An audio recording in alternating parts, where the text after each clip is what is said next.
Hello and welcome to Curious Bytes, where I get to talk about the news.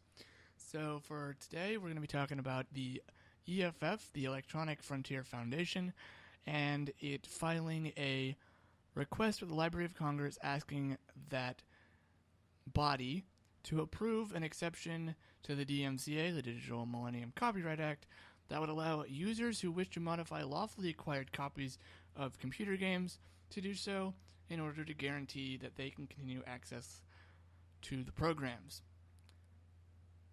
And the Entertainment Software Association, or ESA, has filed a counter comment strongly opposing the measure. So pretty much the EFF wants to allow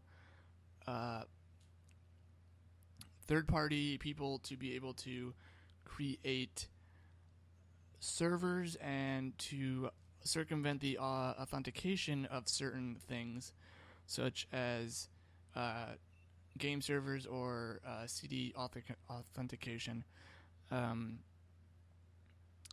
The EFF has requested that the Library of Congress allow legal owners of video games that require authentication checks with a server or that wish to continue playing multiplayer to be allowed to remove such restrictions and operate third-party matchmaking servers that in the event that the original publisher ceases to exist or support the title. Now here's the important part. They quantify that as no longer supported by the developer as, and I quote again, as we mean the developer and its authorized agents have ceased to operate authentication or matchmaking servers. Now, the ESA's staunchly opposes this, and I'm getting this from extremetech.com. I'll be posting a link in the description, saying that the EFF request should reject out of hand because, quote-unquote, circumvention related to video game consoles inevitably increases piracy.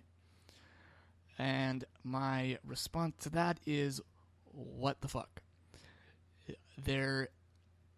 Again, this goes back to piracy in general.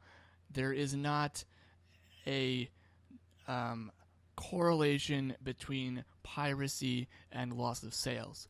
You cannot say that just because 30 million people torrented your game, that those 30 million would have bought your game. In many cases, those people are torrenting your game because either you screwed up somehow, they don't plan on buying the game anyway, or they just don't have the money to do so. And on top of that, one of my personal pet peeves, there's no bloody demo. Can we get some demos? Anyways, point number 2 being video game developers charge separate fees for multiplayer. Really?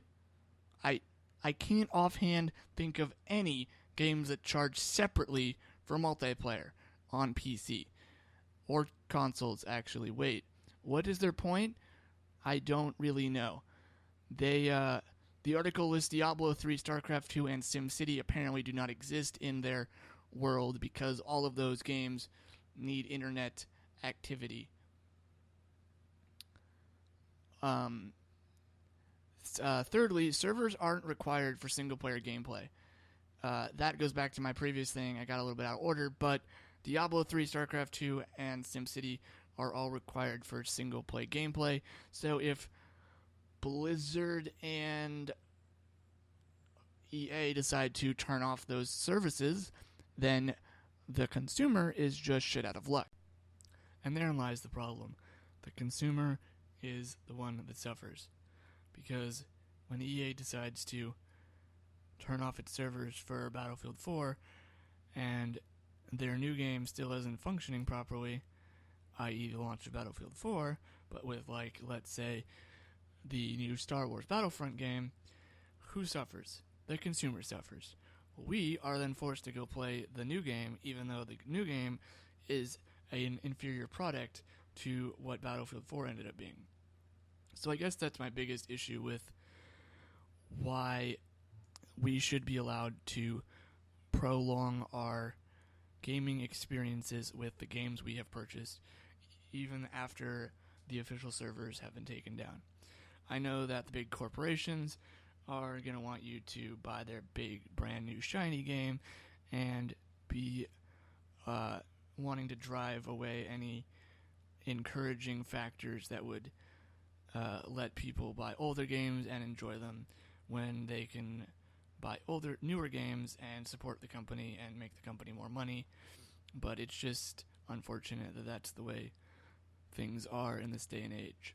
All right, so this week we were sponsored by Pretty Kitty Domains. Looking to start a website but not sure where to start?